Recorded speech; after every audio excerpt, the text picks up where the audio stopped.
92편 1절에서 15절 같이 읽습니다. 시작. 지존자여 시편금과 비파와 수금으로 여호와께 감사하며 주의 이름을 찬양하고 아침마다 주의 인자하심을 알리며 밤마다 주의 성실하심을 베풀니 좋으니이다.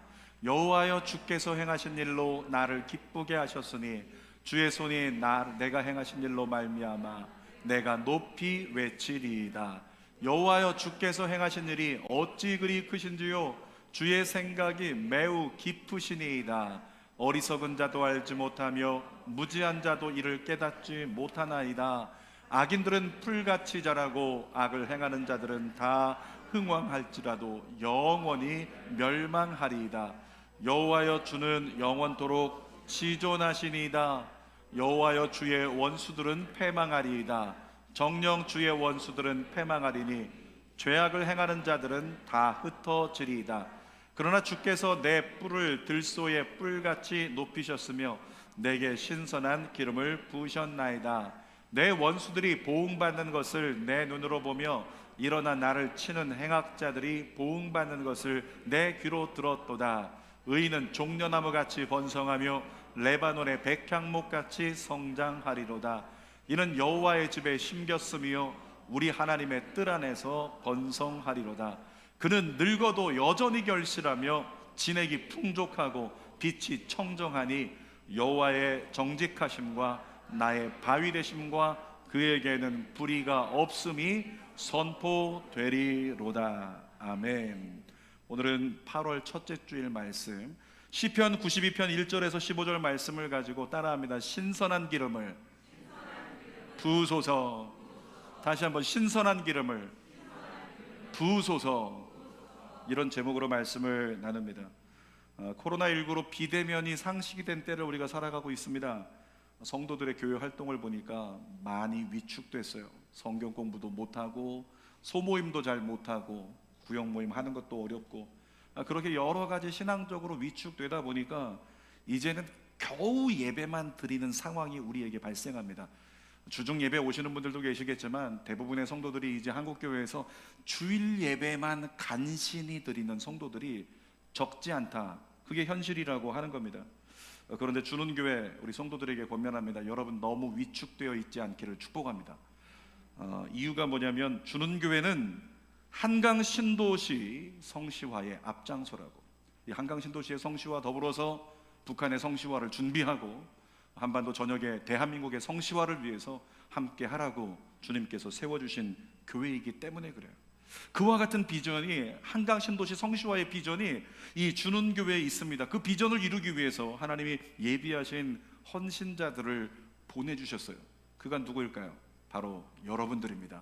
옆에 분에게 축복하세요. 세 번째, 당신이 헌신자입니다. 하나님께서 각양각색의 사람들을 각지에서 이곳으로 불러 모아주신 것, 하나님 이유가 뭡니까? 기도했을 때 하나님 말씀하셨어요. 이 땅 가운데, 이 땅의 복음화율 한강 신도시만 본다면 5%밖에 안 돼요.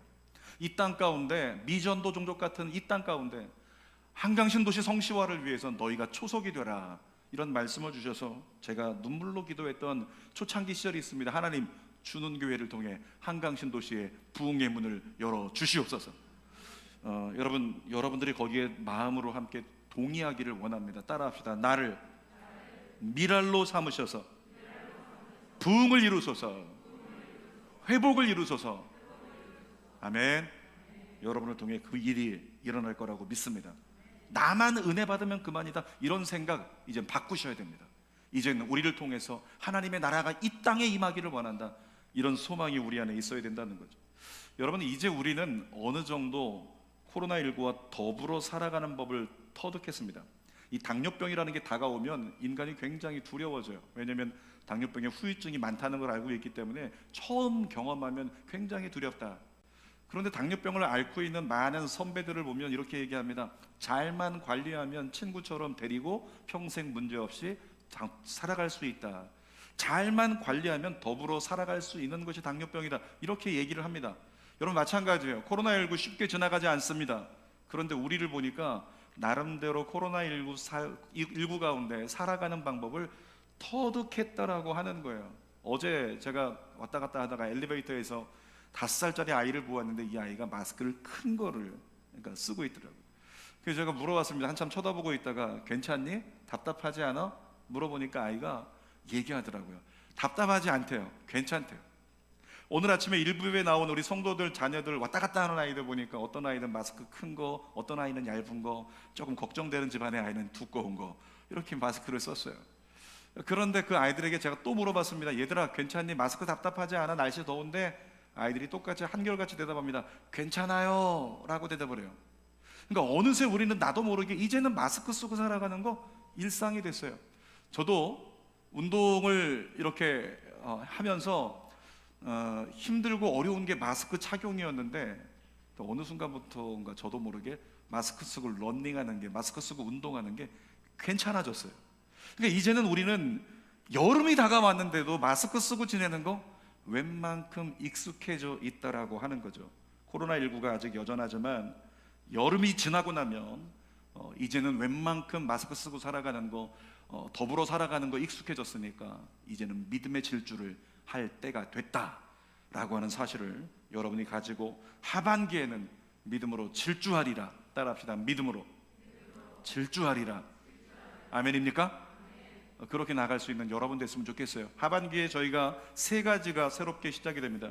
첫 번째는 그동안 이제 멈췄던 올해 상반기에 하지 못했던 성경 공부와 제자 훈련이 이제 9월 달부터 시작이 될 거고요.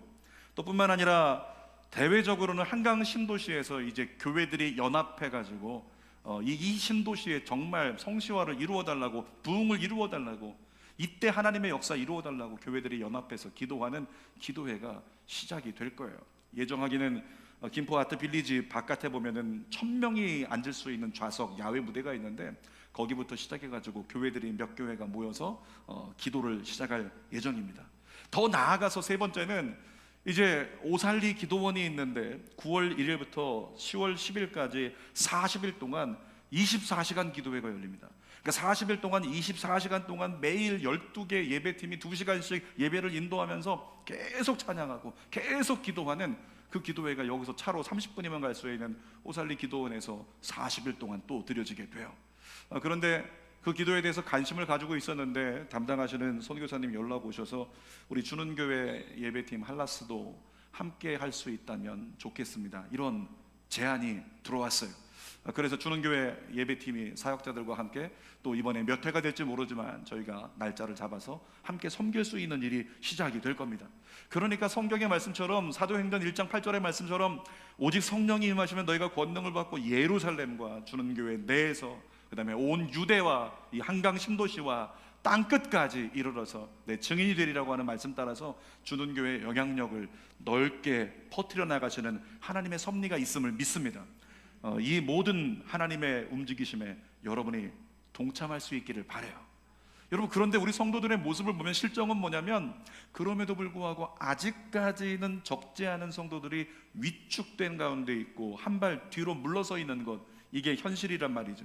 그래도 우리 성도들 보니까 지난주부터 제가 깜짝 놀랐어요. 왜냐하면 갑자기 주일 예배 많은 분들이 참여하셔서 정말 놀랐습니다. 그러면서 주일 예배만큼은 이젠 그래도 주일 예배만큼은 하나님 앞에 나아가드려야지, 이와 같은 모습이 있다는 게 제게는 너무나 감동이었고 또한 거룩한 도전이었습니다. 그런데 주일 예배만큼은 이라고 생각하고 주일 예배만큼은 참여하려는 성도들이 있기 때문에 이제 목회자들이 고민하고 있는 게 뭐냐면 주일 예배가 굉장히 중요해졌구나, 이와 같은 걸 깨닫게 돼요.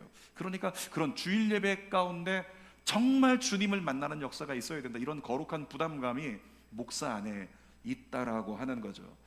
문제는 뭐냐면 주일만 간신히 참여할 수밖에 없는데도 불구하고 이 주일 예배 가운데 어떻게 해요? 그냥 대충 왔다 돌아가는 사람들이 적지 않다라고 하는 거예요. 사랑하는 여러분, 여러분에게 권면합니다. 그 자리에서 일어나십시오. 일부에 보니까 이때 움찔하시는 성도가 있던데 그 자리에서 일어나시라고. 오늘의 여러분이 머물러 있는 그 안일함의 자리가 혹시 내가 거기 머물러 있다면 그 자리에서 일어나시라고, 깨어나시라고. 베드로 전서를 보니까 이렇게 말씀합니다. 4장 7절에 같이요. 만물의 마지막이 가까이 왔으니 그러므로 너희는 정신을 차리고 근신하여 기도하라. 예전에 제가 장애인 선교회 수련회 강사로 간 적이 있었는데 이 말씀을 본문으로 나눠야 되는데 어떻게 했냐면, 말씀 한번 띄워주실래요? 이 말씀을 모션을 하면서 아이들에게, 왜냐하면 거기 있는 아이들은 정신지체하기 때문에 이 정신 연령이 한 3살, 4살밖에 안 돼요. 그러니까 이 아이들이 이 말씀을 어떻게 이해할까 어려우니까 제가 거기다가 이 모션을 같이 집어넣었다는 거죠. 저를 한번 따라해 보실까요? 만물의 마지막이, 손 들으라고, 마지막이. 이게 뭐냐면 지금 끝났다는 거예요. 얘들아, 끝났어. 이제 세상 마지막이 가까이 왔으니 그러므로 너희는 정신을 차리고, 그러면 손 들게 하고 그 다음에 어떻게 했을까요? 자기 머리를 흔들게 했어요. 자기 머리를 막 흔드는 거예요. 정신 차려, 정신을 차리고, 그 다음에 손 모아서 근신하여 기도하라. 사랑하는 여러분, 따라합시다. 정신 차리고 근신하라. 우리 사람 쓰러져 있을 때 정신 차리게 하려면 어떻게 하는지 아시죠? 붙잡고 막 흔들어요. 머리를 잡고 막 흔들어요. 그 다음에 안 되면 어떻게 되는 줄 아시죠? 따귀를 때려요. 자, 옆에 사람 정신 차리라고 인사해 주시기 바랍니다. 모션을 넣어가지고. 자, 옆에 사람에게 정신 차립시다. 정신 차립시다. 지금 저희가 살아가고 있는 세대는요, 말세지 말이에요. 그러니까 지금 모든 사람이 인정할 수밖에 없는 게 주님 곧 오실 징조가 보이는 세대다, 이렇게 얘기를 한다는 거예요. 그러니까 이제는 주님 오실 징조가 윤곽을 드러내고 있어요. 이제는 종말론자가 아니어도요, 종말에 대해서 얘기를 해요. 이 목사님들의 설교를 보니까 점점 준비하라, 때가 이르렀다, 주님 만날 준비, 거룩한 신부의 세대, 그러면서 목사님들이 주님 오실 때가 가까웠다는 메시지가 점점 커져가고 있어요. 사랑하는 여러분, 선지자들로 부름받은 주의 종들이요, 주님 오실 때가 가까웠다고 준비하라고 지금 계속 외치고 있어요. 무엇입니까? 진짜 가까웠다는 거예요. 이제는 우리가 그대로 머물러 있으면 안 되고, 이제는 우리가 깨어나야 된다는 거죠. 이때 저를 종으로 부르신 하나님의 부르심, 콜링이 생각이 나는데, 제가 21살 때 하나님께 콜링을 받았어요. 물론 6년 동안 다시 도망가서 요나처럼, 그러다가 6년 만에 끌려와서 다시 주의 종이 됐는데, 그때 저를 부르셨던 하나님께서 분명하게 보여주셨던 게 뭐냐면 휴거였어요. 휴거 가운데 하나님이 저를 부르신 부르심의 어떤 한 측면, 그건 뭐였냐면, 휴거에 이르지 못한 그리스도인들. 누구나고요? 휴거에 이르지 못한 그리스도인들. 정확히 들으세요. 휴거에 이르지 못한 그리스도인들, 그들을 깨우라고 주님이 저에게 분명히 말씀하셨어요. 여러분, 휴거 때가 됐을 때 휴거되지 못한 사람들은 이 땅 가운데 두려움에 떨면서 지하로 숨어 들어가서 핍박과 환난과 고초를 겪어야 되는 것, 그것이 제가 꿈을 통해서 정확히 보았던 휴거 이후의 역사였다라고 하는 거죠. 오늘 저와 여러분, 언제 있을지 모르는 휴거에 대해서 이제는 생각하고 준비하며 살아야 될 때입니다. 제가 철야 예배 때도 나눴었지만, 마지막 때 광경을 제일 확실하게 보여주는 예수님의 비유가 있는데요, 열처녀의 비유예요. 기억하시죠? 10명의 처녀가 신랑을 기다리면서 전부 다 등불을 준비했어요. 근데 신랑이 더디오니까 불이 점점 꺼져가는데 5명의 처녀는 기름이 더 추가로 준비가 되었고 미리 준비했어요. 근데 5명의 처녀는 괜찮겠지 싶어가지고 그냥 그 자리에 있는 대로 머물러 있다가 결국 나중에 신랑이 온다, 나팔 소리가 들리는데, 그때 5명은 등불 들고 나갔지만 5명은 불이 꺼져버려가지고 시장에 기름 사러 갔다가 혼인잔치 집은 닫혀버리고 5명만 들어가 버리고 5명은 슬피 우는 역사. 이게 예수님께서 마지막 때 너희들이 보게 될 역사다, 이렇게 우리에게 보여주신다고 하는 거죠. 여러분, 이 광경이 휴거라고 부르는 공중 재림 때 일어날 역사이고 모습이라고 하는 겁니다. 근데 더 디테일한 비유가요, 누가복음에 나와 있어요. 자, 누가복음 우리 17장 34절 읽어봅시다. 35절까지 시작. 내가 너희에게 이르노니 그 밤에 둘이 한 자리에 누워 있음에 하나는 데려감을 얻고 하나는 버려둠을 당할 것이요, 두 여자가 함께 맷돌을 갈고 있음에 하나는 데려감을 얻고 하나는 버려둠을 당할 것이니라. 사랑하는 여러분, 예수님 분명히 말씀하십니다. 휴거 때에 데려감을 얻는 자가 있는가 하면 버려둠을 당하는 자가 있대요. 여러분들은 그 중에서 어느 그룹에 속할까요? 여러분에게 한번 물어볼게요. 나 그날이 된다면, 오늘 밤이 그날이라면 나 데려감을 얻을 줄 확실히 믿는다. 손 들어보세요. 데려감을 얻을 것이다. 손 내리시고요. 손 들지 않으신 분들은 버려둠을 당할 가능성이 다부진 사람들이라고 하는 거니까 오늘부터 깨어 있어야죠. 사랑하는 여러분, 가벼운 사람은 데려감을 얻을 것이고요, 무거운 사람은 버려둠을 당할 거예요. 그러니까 누군가는 의미심장한 미소로 난 지금 44 사이즈, 54 사이즈인데 옆에 보니까 77 사이즈, 88 사이즈, 100kg 뭐 이렇게 여기는 사람이 있을지 모르겠는데 목사님 쳐다보면서 목사님은 못 가겠다 이런 생각하고 있을지도 몰라요. 여러분, 몸 날씬하다고 좋아하지 마시고 저처럼 몸이 건강하다고 걱정하지 마십시오. 제가 말하는 휴거를 가늠하는 무게는 뭐냐면 영적인 무게를 얘기하는 거예요. 영적인 무게. 그러니까 우리 영적인 상태를 가늠해 보면 은혜로 가늠할 수 있습니다. 여러분, 은혜가 있으면 어떻게 되는 줄 아십니까? 우리 마음이 가벼워요. 은혜가 있으면 심령이 가벼워요. 그래서 은혜가 있으면 저절로 나오는 게 있어요. 뭐죠? 찬송이 저절로 나와요. 은혜가 있으면 저절로 되는 게 있어요. 뭐예요? 다 보여주고 있어요. 뭐예요? 기도가 저절로 나와요. 은혜가 있으면 더 가고 싶은 게 있어요. 무엇입니까? 예배요. 그러니까 은혜가 있는 사람, 은혜가 있어서 심령이 가벼운 사람은 더 찬양하고 싶고, 더 기도하고 싶고, 더 예배하고 싶은 그 일이 우리 안에 일어난다고 하는 거죠. 그런데 반면에 은혜가 없는 사람 잘 분간하십시오. 은혜가 없으면 마음이, 심령이 무겁습니다. 그래서 찬양이 힘들어요. 왜? 공감이 안 되니까. 은혜의 공감이 안 되니까 찬양이 힘들고, 주는 교회를 괜히 온 거예요. 왜 이 힘든 찬양을 일어서서 20분 동안 부르는지 힘든 거예요. 또 뿐만 아니라 기도 시작하면 어떻게 됩니까? 은혜가 없는 사람은 심령이 무겁기 때문에 기도 시작하면 전부 다 입 꾹 다물고 고개만 숙이고 있어요. 은혜가 없는, 버려둠을 당할 수 있는 사람일 수 있다는 거죠. 뿐만 아니라 어떻게든지 예배는 안 갔으면 좋겠어요.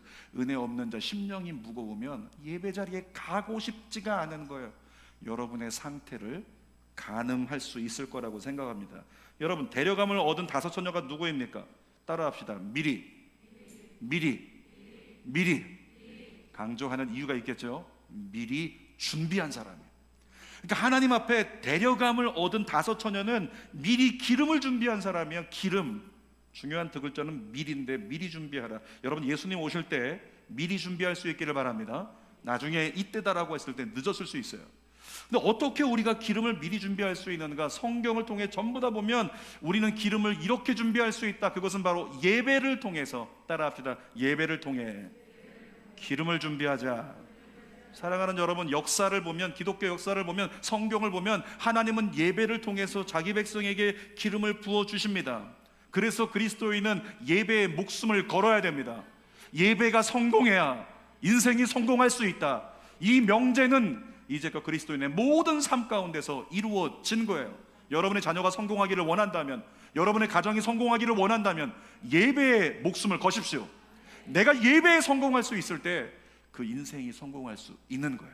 그러니까 우리 자녀들의 예배가 흐트러져요. 왜 흐트러졌을까요? 부모가 흐트러지니까. 부모의 예배가 안 되니까 자녀의 예배가 흐트러지는 거예요. 아까 우리 안수 집사님 대표 기도하신 것처럼 부모가 본이 될 수 있는 믿음의 사람이 돼야 되는데, 부모가 기도하지 않고, 부모가 예배하지 않고, 부모가 찬송하지 않는데 어떻게 자녀들이 그 걸음을 걸어갈 수 있겠느냐고요. 그런데 부모는 원합니다. 우리 자녀가 성공했으면 좋겠어. 천만의 말씀. 그 자녀의 예배가 성공하지 못하면 그 인생 성공하지 못합니다. 이것이 기독교 역사의 결론이에요. 아멘입니까? 그것에 대해서 우리는 인지하고 예배 가운데 모든 것을 쏟기 위해 노력을 해야 된다는 거죠. 더군다나 이제는 주일 예배만 간신히 드리는 사람이 바로 여러분이라면, 우리가 읽었던 시편 92편은요 저자는 누군지 알지 못합니다. 그런데 표제어가 써 있어요. 이렇게 써 있습니다. 표제어에 안식일의 찬송시 이렇게 써 있어요.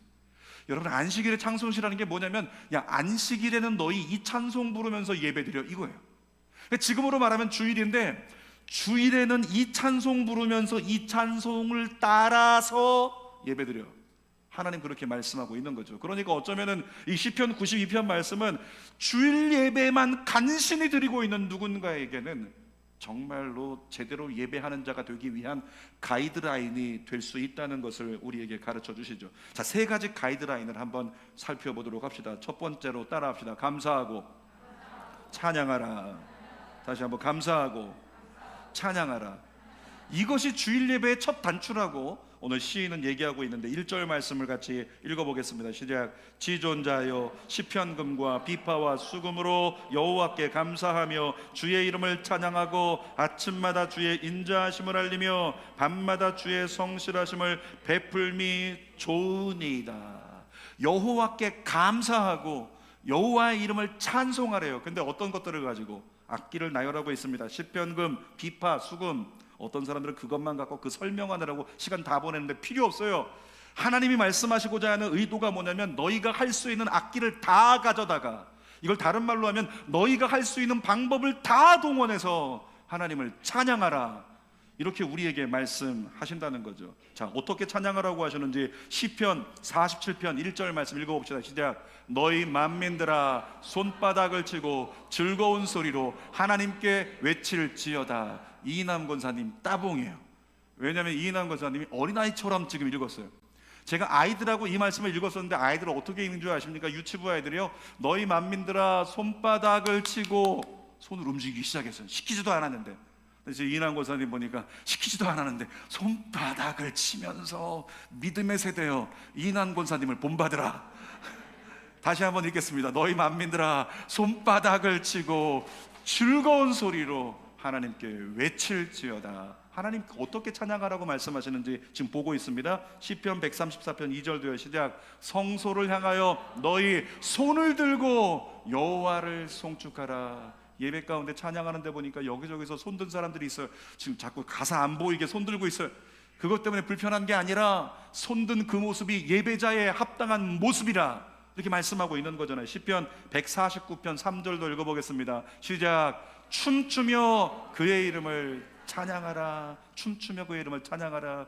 우리 주일 예배 가운데 좀 경직돼 가지고 아까도 보니까 정말 춤을 추며라는 가사가 있는데 전부 다 가만히 이렇게 경직된 가운데 찬양하니까 그게 너무 안타깝더라고요. 전부 다 신발 벗겨가지고 슬리퍼 다 실내화 신겨가지고 그렇게 찬양하고 싶은 마음의 소원이 주의 종의 안에서 끓는 시간이었어요. 사랑하는 여러분, 우리가 할 수 있는 모든 것 다해서 박수치고 큰소리 외치고 손을 들고 엎드려서 춤을 추면서 네가 할 수 있는 최선을 다해서 뭐하라? 예배자여 먼저 하나님께 감사하고 그의 이름을 찬송하라. 하나님 우리에게 말씀하고 계십니다. 여러분 잘 들으세요. 주일 예배를 드리면서 감사와 찬양을 놓치면 여러분의 예배는 의미 없는 행위에 지나지 않게 됩니다. 만약 내가 분명히 지금 예배드리고 있는데 찬양하고 있는데 내게 내 중심이 하나님께 감사하지 않고 내가 정말 하나님의 이름을 찬양하는 그 태도로 그 자세로 예배하지 않으면 어떻게 되는지 아십니까? 아모스 선지자가 경고했잖아요. 아모스 5장 23절 시작. 내 노랫소리를 내 앞에서 그칠지어다. 내 비파 소리도 내가 듣지 아니하리라. 그러니까 내 중심이 하나님을 향하여서 온전히 진짜 감사하고 주님 정말 감사해요. 그리고 하나님 앞에 주님의 이름을 찬송하는 그 예배가 드려지지 않는다면 그 소리는 듣고 싶지 않은 하나님을 힘들게 만드는 그런 예배가 된다는 거예요. 사랑하는 여러분, 하나님이 힘들어하시고 하나님이 거부하시는 예배가 우리가 드려지는 예배라면 그 예배에서 무슨 역사가 일어나겠어요? 사랑하는 여러분, 예배 성공자가 되십시오. 그러기 위해서는 준비하는 예배자가 되어야 돼요. 오늘 주는교회 성도들 중에는 단톡방에 있는 분들은 제가 비가 많이 온다고 주차장 이렇게 활용하라 메시지를 함께 넣으면서 여러분들에게 분명히 넣어드렸어요. 준비하는 예배자가 되시라고. 세 가지 똑같이 분명히 말씀드렸죠. 찬양으로 마음 문이 열리게, 말씀이 귀에 들리게, 기도로 나의 삶이 변화되고 결단되게. 여러분에게 묻겠습니다. 그 메시지를 보고 오늘 기도하고 왔다 손 들어보세요. 그 메시지를 보고. 자, 이분들이 누구냐면 데려감을 얻을 자예요. 나머지 분들은 버려둠을 당할 가능성이 있는 사람들이다. 계속 분간하시기를 바랍니다. 여러분의 삶의 현 실체를 직시하세요. 우리는 그렇게 신앙생활을 지금 하고 있다는 증거가 되는 거죠. 자, 주는교회 어떤 집사님이 정말 좋은 샘플인데 제가 이니셜을 이렇게 YHM이라고 하는 집사님이 있어요. 근데 이 집사님이 어느 날 보니까 예배가 은혜가 안 돼요. 예배가 은혜가 안 되는데 보니까 목사님하고 뭔가 심적 갈등이 생겨가지고 은혜가 안 되는 거예요. 사랑하는 여러분, 주의 종하고 갈등이 생기면 문제가 생깁니다. 예배에 문제가 생겨요. 은혜가 안 돼요.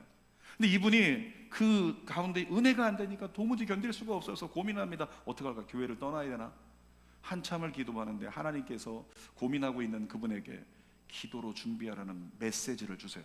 그래서 그분이 그 깨달은 때부터 시작해가지고 집에서부터 주일날 기도하는 거예요. 하나님, 오늘 찬양 드릴 때 제 마음이 열리게 하시고, 말씀 들을 때 말씀이 들리게 하시고, 기도 시간에 제가 결단할 수 있게 해주세요.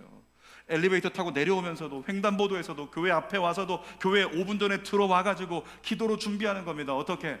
찬양에 마음이 열리게 하시고, 말씀이 귀에 들려지게 하시고, 기도 시간에 나의 삶이 결단되게 하여 주시옵소서. 사랑하는 여러분, 준비하고 예배드릴 수 있기를 주님의 이름으로 부탁드립니다. 제발 부탁이에요. 준비된 예배자가 되십시오. 준비하고 예배를 드리십시오. 그래야 감사와 찬양이라고 하는 중요한 첫 단추를 내 영이 놓치지 않고 하나님께 예배할 수 있다는 거죠. 우리 하나님 역사하고 계십니다. 지금도 여러분에게 역사하고 계세요. 어떻게? 헤세드 하나님, 여러분에게 끝없는 긍휼을 붓고 계세요. 여러분에게 끝없는 성실로 일하고 계세요. 주님은 지금 이 순간에 여러분을 위해서 열심히 움직이고 계세요. 아멘입니까? 그런데 우리의 열심이 없다면, 우리의 갈망이 없다면 어떤 역사가 일어나겠어요? 하나님이 열심히 우리를 향해서 헤세드 하시고, 우리가 하나님을 향해 열심히 갈망함으로 주님 마음이 열리게 하시고, 말씀이 들리게 하시고, 결단이 일어나게 하옵소서. 이와 같은 거룩한 갈망을 가지고 씨름할 때 하나님의 열심과 나의 열심이 만나면 그때 부흥이 일어나는 거예요. 여러분의 예배가 부흥을 경험하는 예배가 되시기를 주님의 이름으로 축복합니다. 자, 두 번째로 보니까 두 번째 가이드라인은 이것입니다. 온전한 믿음으로 주님을 바라보라고요. 자, 8절 말씀 보겠습니다. 함께 있습니다. 여호와여, 주는 영원토록 지존하시니이다. 주는 영원토록 어떤 분이시라고요? 지존하신 분이시래요. 어떤 분이시라고요? 입에 붙이시라고요. 어떤 분이시라고요? 지존하신 분이시래요. 지존하신 하나님. 여러분, 지존이 뭐예요? 이것은 원 의미를 얘기하면 왕을 높여 이르는 말이 지존입니다. 근데 요즘 말로 말하면 아이들이 야, 쟤 지존이야 이러면 뭘 얘기합니까? 쟤 짱이야 이거죠. 최고다, 짱이다, 이게 지존이에요. 그러니까 지금 8절 말씀은 우리에게 뭘 얘기하냐면, 예배하는 자, 안식일에 주님을 예배하는 자는 여호와 하나님을 영원한 지존으로 여기고, 왕으로 여기고, 최고로 여기고, 그러니까 하나님께 나아가면 문제 없어, 하나님께 나아가면 걱정 없다, 하나님이 날 받으신다면 끝나는 거야. 여러분, 이와 같은 온전한 믿음으로 주님을 바라보아야 된다는 거죠. 그래서 예배자는 내 삶의 지존으로서 하나님을 인정하며 예배 자리에 나와야 된다는 거예요. 그래야 말씀에 순종이 가능하죠. 그래야 하나님을 경외할 수 있다는 거예요. 여러분, 예수님이 십자가에 못 박히기 전에 한 여인이 항아리를 가져와서 예수님 앞에 깨뜨려 가지고 거기서 나온 액을 가지고 예수님 발을 닦아드렸어요. 향유 옥합을 가져와서 예수님께 깨뜨려서 예수님의 삶을 경배한 여인. 여러분, 이 여인에게 있어서 그 향유 옥합은 무엇이었을까요? 결혼 지참금이었습니다.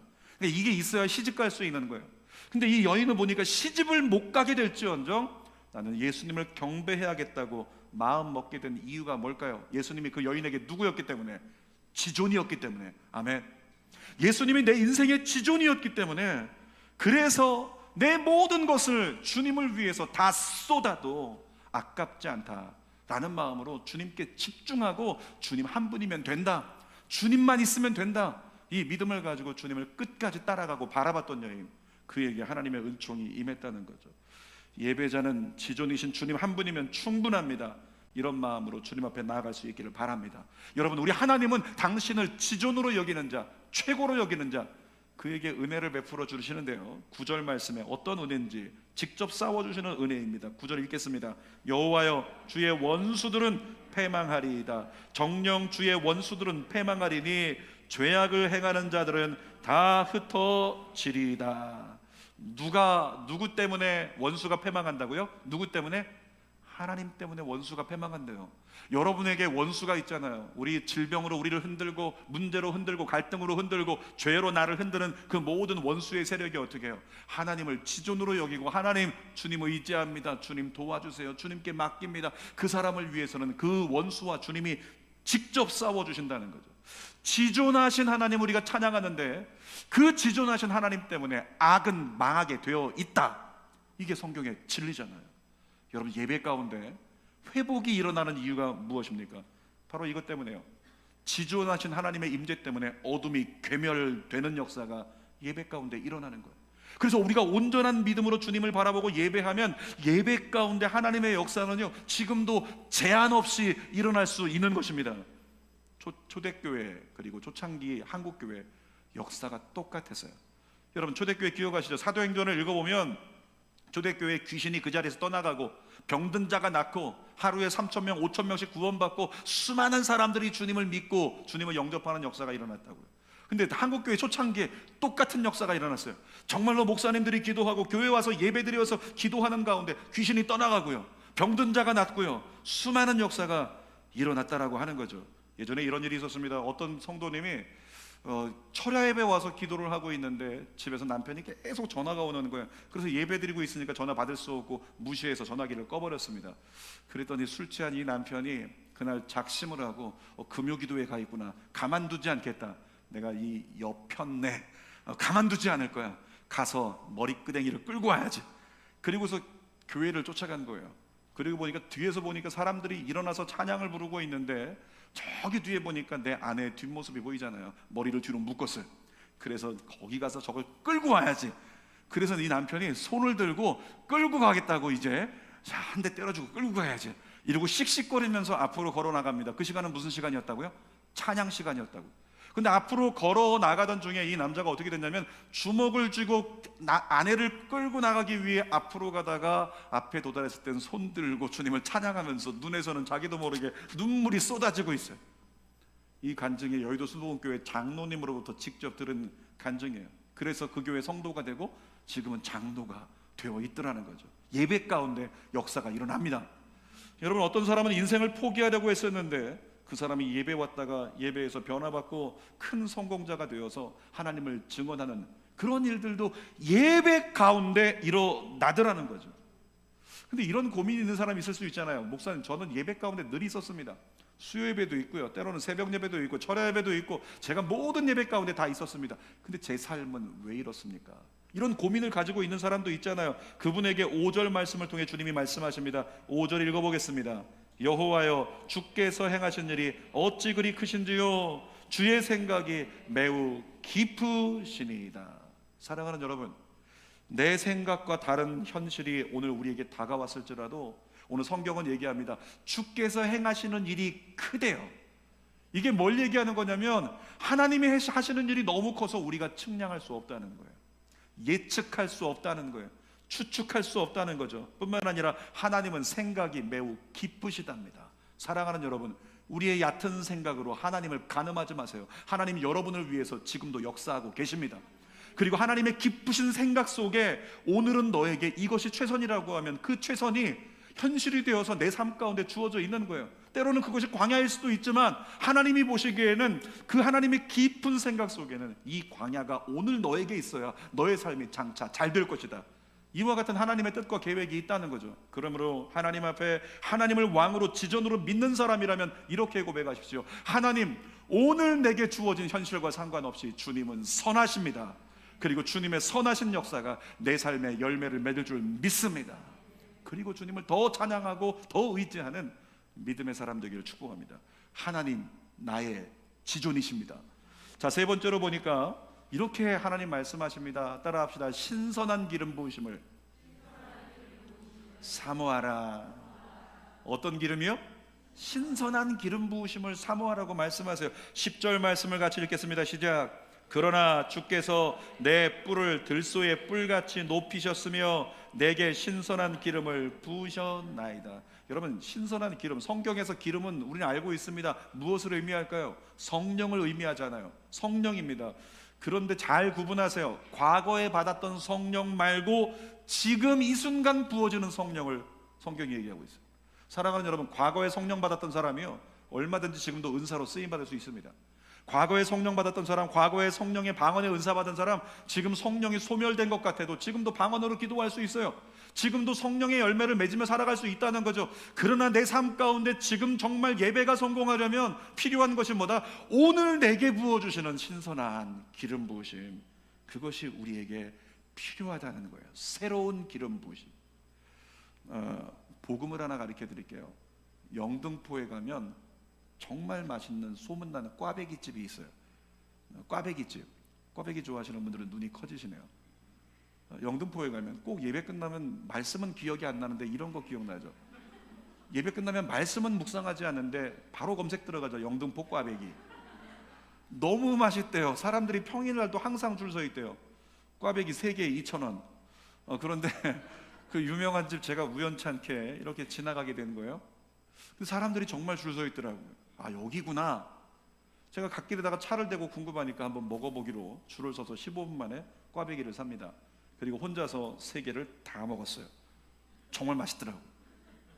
너무 맛있어가지고 나중에 이야기를 하려고 한번 사장님에게 물어봤어요. 여기 꽈배기는 왜 이렇게 맛있죠? 여러분, 그랬더니 사장님이 하는 얘기, 뭐 여러 가지 요인이 있을 수 있겠지만 이 사장님이 강조하는 한마디는 뭐냐면, 저희는 늘 신선한 최고의 기름만 사용합니다. 꽈배기를 튀기는데 신선한 최고의 기름만을 사용한대요. 저희는 재탕하지 않습니다. 오래 묵힌 거 쓰지 않습니다. 그렇게 이야기를 하시더라고요. 아, 그래서 맛있구나. 근데 그 순간에 이 얘기를 듣는 저와 여러분들, 예배자인 우리에게 와닿는 게 있지 않나요? 예배자인 우리에게 와닿는 게 있어요. 여러분이 꽈배기다 이런 얘기하는 게 아니고 우리의 신앙도요, 과거에 받았던 기름 부으심으로 오늘을 버티려고 하면 안 된다는 거예요. 과거에 받은 기름 부으심 그것만 가지고 그냥 오늘 나 그리스도인 그냥 떠밀려 살아가고 있다면 주님이 우리를 보실 때는 뜬내가 나는 거예요. 뜬내가 나서 내가 너의 예배를 도무지 받을 수가 없다. 네 찬송에는, 네 기도에는, 너의 신앙의 헌신 속에는 네가 예배라고 이름하고 있지만 뜬내가 난다. 내가 너를 토하고 싶어. 이런 역사가 우리에게 일어난다고 성경이 증거하고 있다는 거예요. 그런 상태로 예배드리면 아무리 예배드려도 변화는 일어나지 않습니다. 예배자는 하나님 앞에 나올 때마다 신선한 기름 부으심, 하나님 오늘 새 기름으로 내게 기름 부으셔서 그 새 기름에 취한 자로 예배하게 하소서. 이와 같은 거룩한 소망이 우리 안에 있어야 돼요. 자, 성경 읽어봅시다. 에스겔 11장 19절입니다. 시작. 내가 그들에게 한 마음을 주고 그 속에 새 영을 주며 그 몸에서 돌 같은 마음을 제거하고 살처럼 부드러운 마음을 주어. 하나님이 새 영을 부어주실 때, 새로운 기름을 부어주실 때 어떤 역사가 일어난대요? 우리 굳어진 마음이, 아까 얘기했죠. 마음이, 심령이 굳어지면 심령이 무거워가지고 은혜를 누릴 수가 없어요. 찬송이 안 돼, 기도가 안 돼요, 말씀이 안 들려요, 예배드리고 싶지가 않아요. 그 사람 어떤 사람이라고요? 버려둠을 당할 가능성이 있는 무리에 속한 사람. 그런데 하나님의 영이 임하시면 뭐라고요? 우리의 마음에 부드러운 마음으로 돌 같은 마음을 변화시켜 주신대요. 한 손 가슴에 올립시다. 그리고 이렇게 고백합시다. 내 속에 새 영을, 새로운 기름을 부어주소서. 신선한 기름을 채우소서. 아멘. 여러분, 신선한 기름 부음이 우리에게 임할 때 성경은 증언합니다. 놀라운 열매가 맺힌대요. 12절부터 14절까지 연이어 읽어보겠습니다. 의인은 종려나무같이 번성하며 레바논의 백향목같이 성장하리로다. 13절, 이는 여호와의 집에 심겼으며 우리 하나님의 뜰 안에서 번성하리로다. 14절입니다. 그는 늙어도 여전히 결실하며 진액이 풍족하고 빛이 청청하니. 사랑하는 여러분, 여러분 원하잖아요. 번성하기를 원하잖아요. 여러분의 자녀들이 번성하기를 원하고 있잖아요. 근데 성경은 증언하죠. 너의 인생에 예배를 통하여, 안식일을 통하여 신선한 기름 부음이 임하면 너의 삶은 번성할 것이요, 너의 자녀들은 번성할 것이요, 너의 낯빛이 달라지고 너의 인생에 하나님의 영광으로 빛이 발하여지리라. 주님 우리에게 말씀하고 계십니다. 주는 교회 성도 여러분의 삶에 동일한 역사가 일어났으면 좋겠습니다. 여러분의 인생이 쭉쭉 뻗어나갔으면 좋겠어요. 여러분의 자녀들이 쭉쭉 뻗어나가는 번성하는 인생이 되었으면 좋겠습니다. 뿐만 아니라 여러분이 해가 더할수록 노화는 일어나겠지만 제가 이렇게 보니까 우리 하늘소리 찬양 대장님, 주는교회 처음 만났던 2012년 9월달이 생각이 나요. 2012년 9월달 교회 초창기인데 주는교회 오셔가지고 몇 사람 없는데 여기서 예배드리다가 나중에 들어보니까 방송국에 근무하시는 분이라고 하는데 제가 속으로 생각했습니다. 그런 분이면 여기 안 머무시겠구나 생각을 했는데 하나님이 너는 주의 종을 돕는 자가 되라, 그렇게 말씀하셔서 코 꿰가지고 지금까지 여기서 저렇게 버티고 계신 우리 하늘소리 찬양 대장님이요. 그 얘기를 하고자 하는 게 아니고, 그분 처음 봤을 때요, 얼굴이 잘생겼어요. 아멘이죠. 얼굴이 잘생겼고요, 귀티가 나고 얼굴에서 빛이 반짝반짝반짝. 근데 지금 보세요, 얼굴이 푸석푸석. 그새 노화가 일어났어요. 한 8해를 같이 보내다가 노화가 일어나가지고 지금은 이제 점점 노쇠되기 시작하는 거예요. 성경은 얘기합니다. 신선한 기름 부음이 날마다 임하면 인생은 노화될 수 있지만 그의 열매는 점점 더 풍성해지리라. 여러분에게 그 역사가 일어날지어다. 설교의 결론입니다. 오늘 제목이 뭐였어요? 신선한 기름을 부으소서. 두 손을 가슴에 대고 고백합시다. 신선한 기름을 부으소서. 한 번 더. 신선한 기름을 부으소서. 사랑하는 하나님, 우리 성도들이 지금 고백합니다. 신선한 기름을 부어달라고. 하나님, 우리가 버려둠을 당하지 말고 데려감을 얻을 수 있는 자가 되기 위해 진정한 안식일, 온전한 주일 성수, 하나님 앞에 합당해 드릴 수 있는 믿음의 사람 되게 하여 주시옵소서. 오늘 이 예배 가운데 하나님, 나의 모든 것이 새로워질 수 있도록 신선한 기름 부으심 성령을 허락하여 주옵소서. 예수님의 이름으로 기도하옵나이다. 아멘. 우리 함께 찬양하고 기도하도록 하겠습니다. 하나님의 놀라운 은총이 임할 것을 바라보면서 고난 중에 준성 들을 수 없다 해도 참된 진리 되신 주 나는 붙드네. 폭풍이 몰려와도 험한 길을 간 주님 보좌를 향해서 믿음의 두 손 들고 주실래. 내게 행하신 그 놀라운 일, 생명 주신 주를 기억하네. 믿음으로 간절히 소망하고 하나님께 구합시다. 하나님의 기름 부으심 그 사랑이 내려와 날 자유케 하셨네. 영원히 나는 주님의 것 산과 골짜기에서 내 영혼 노래하네. 영원히 나는 주님의 것 주의 약속이 이루어져 소망이 넘칠 때도 은혜로운 주 손길 느낄 때도 주를 향한 갈망과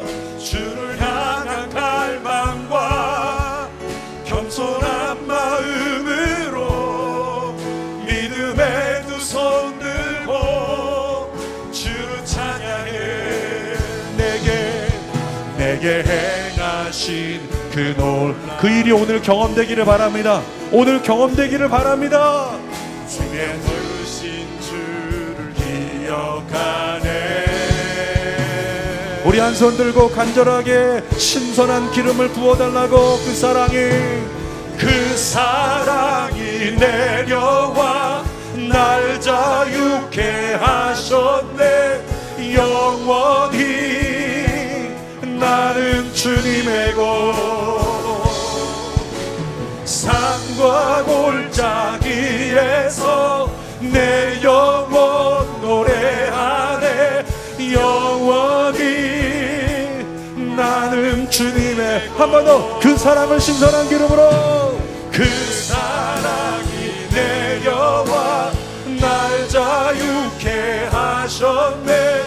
영원히 나는. 주님은 나의 지존, 주님 나의 왕. 산과 골짜기에서 내 영혼 노래하네. 영원히 나는 주님의 것